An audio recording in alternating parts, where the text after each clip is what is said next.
itariki 17 z'ukwezi kwa kane YPDSI ifadikanije ishirahamwe Semerera turatunganije concours de restitution ku bijanye na formation abana bari bamazemwo ariyo santé sexuelle reproductive, ifise thème ya briser le silence kugira abana bashe kwexprima biciye mu kuvuga ivyese.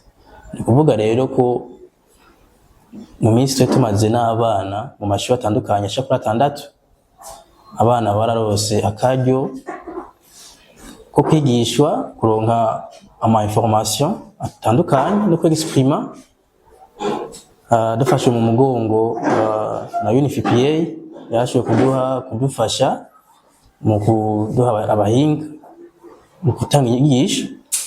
Rero ubu nakaryo keza rero ko abo bana bagaragaza biciye mu vyese ivyo bari kubariga.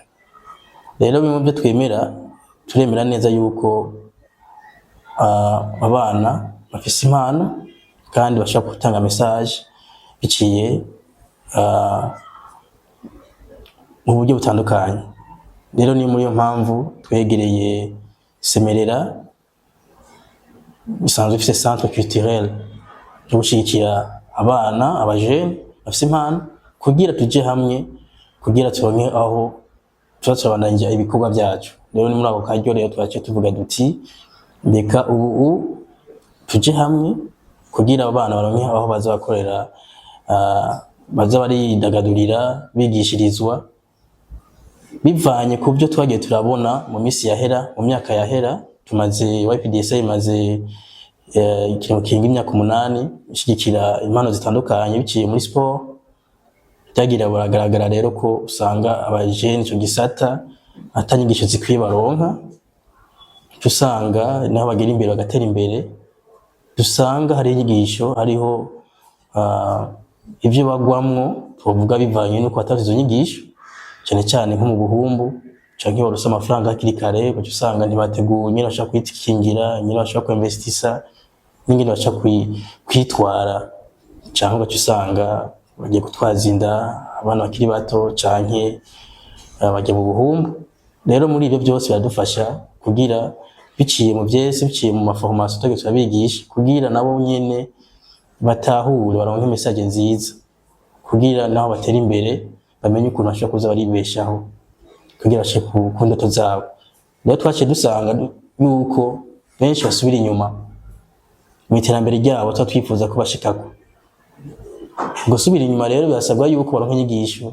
Ni muri ntumbero rero twaciye dukorana n'amashuri ashakura 6 muri commune Ntahangwa. Muri akaryo rero ko turabigisha abajene bavyipfuza tagahato bakaza mu maklube yacu kugira bumvirize ibikorwa baba bagiyemo mu bya misi yose bamenye ingene inyifato nziza bategereza kugira.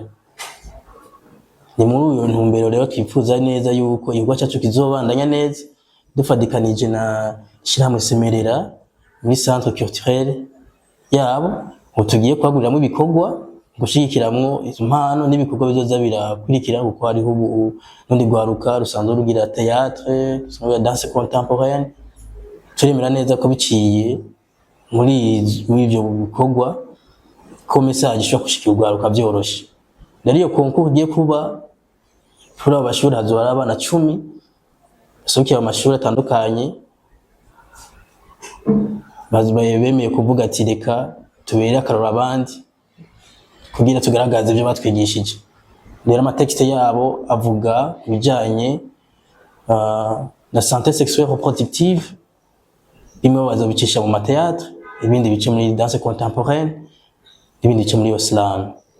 Rero hazoba hariho jury y'abantu 3 aba expert tuzi neza yuko bazofasha kuri abana abakandida bacu bazokora competa so vendredi le 17 kugira bigira ikizere nabo nyene kandi babone nabandi na message ko ashobora gushikira benshi bashoboka.